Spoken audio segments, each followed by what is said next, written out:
The single-serve blending is great for making healthy and nutritious drinks on the go.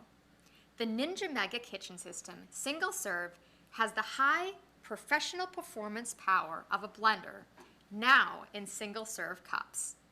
The assembly is easy. Let me show you how. Add ingredients to the single-serve cup, making sure not to exceed the max fill line. Screw the blade tightly on the cup.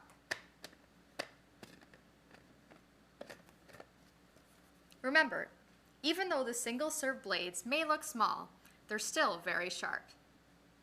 Turn the cup upside down and align the cup tabs to the motor base. Turn to the left to lock in place. You'll hear a slight click. Press the power button, and the single-serve button should be illuminated if assembled correctly. Press and hold the single-serve button until you have reached your desired consistency. If you're using ice in your beverage, try quick pulses with the single-serve button to break the ice. Once you're done blending your beverage, simply push down and turn the single-serve cup to the right to unlock and remove from the base. Twist to remove the single-serve blade and replace with your to-go lid. And enjoy your drink on the go.